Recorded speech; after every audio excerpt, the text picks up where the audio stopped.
Let me guess. At the beginning of your relationship, it was great. What a connection. Your honeymoon phase was filled with plenty of love bombing that came in the shape of attention, affection, compliments, big promises, and gifts. It looked like you guys were the perfect fit. But now things have changed, and not in a good way. If you're wondering whether this relationship is truly love or a trauma bond, you've come to the right place. We're going to go over the key differences between love and trauma bonding. This way, you won't waste your emotional energy and hurt your self-esteem by being in a relationship that is all around wrong for you. You want to stay till the end because at the end, I want to share valuable insight on what tends to cause trauma bonding and how to make sure that it doesn't happen again. The beginning of a trauma bond can be really confusing because initially, it might look like a really positive relationship. In reality, that's just part of the setup for what's to come.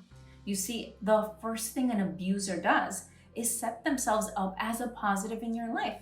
It's their way of becoming the person who understands you and the person that you can trust. That's how they position themselves as an important part of your life. It's also how they set themselves up for gaining control. That's why you can't be tough on yourself for not seeing the warning signs. Sometimes you don't know something till you know it. It's everything that follows the honeymoon phase that is telling of what you're dealing with. That's why you can't get hung up on how things were and instead need to focus on what's happened recently. Once the initial honeymoon phase is over, the next phase in a trauma bond consists of little insults, put-downs, and manipulation. As they get to know you, your vulnerabilities and insecurities, those continue to grow and they get good at using them against you. The more they get away with it, the bolder they start to get. And of course, with that comes a scenario where you constantly feel like you can't do anything right. You've probably found yourself always wanting to prove to your partner that you're more than good enough, as though you needed validation and approval from them. You don't realize when it starts happening, but the more you become reliant on them for your emotional well-being, the more power they wield over you.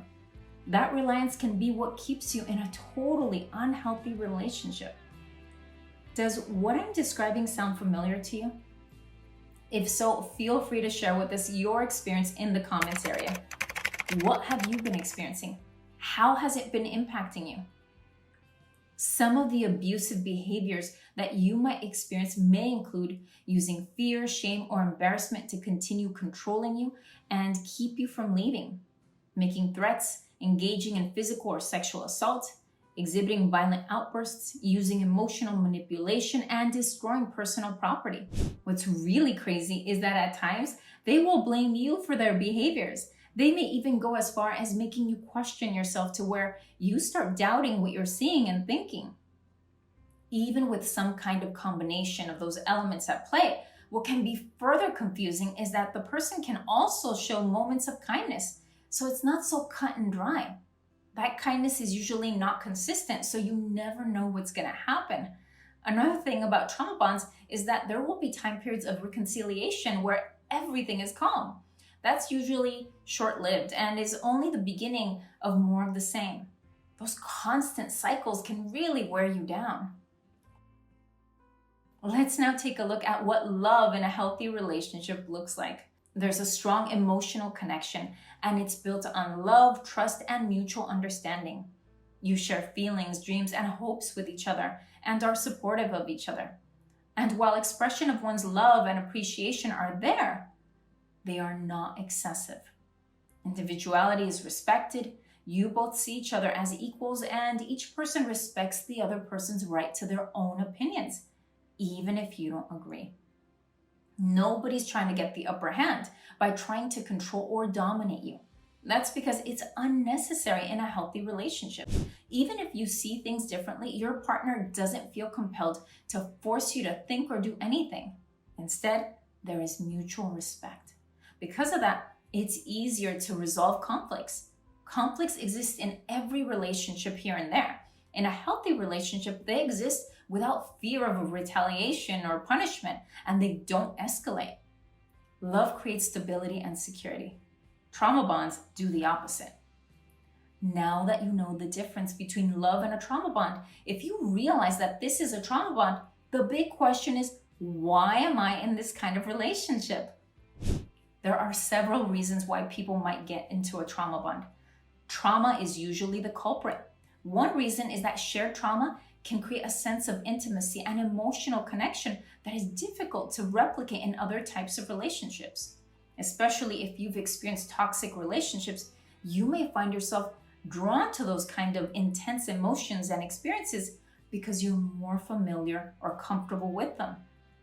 It could have been as simple as witnessing a toxic relationship growing up or having experienced abandonment as a child. Another reason is that people who have experienced trauma often struggle with feelings of shame, guilt, and isolation. Trauma bonds can give a person a sense of understanding as the other person has been through a similar experience and can empathize with their feelings. A need for validation can also be at play. Past trauma may have also impacted your self-esteem to where you're more taken by over-the-top praise and attention, and you find it hard to leave a trauma bond even when you realize that it isn't right. Before we delve into the third reason that often contributes to people finding themselves in a trauma bond, I'd like to ask for a quick favor. If you're finding this video helpful so far, please take a moment to give it a like. Your support means a lot to me, and it helps me create more content like this in the future. Thank you for your support. Now let's continue.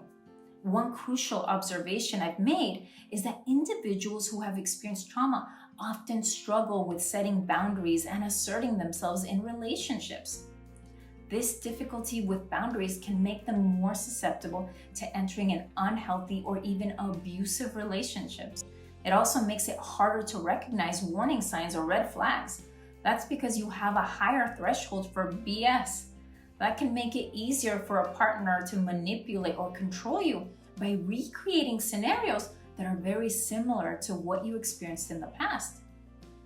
I often hear people telling me that they keep getting themselves into similar relationships. Yeah, it's a different person, with the same kind of situation again.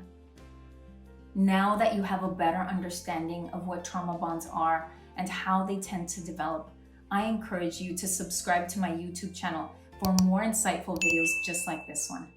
By subscribing, you'll stay up to date with the latest content and gain access to a supportive community of individuals who share similar experiences.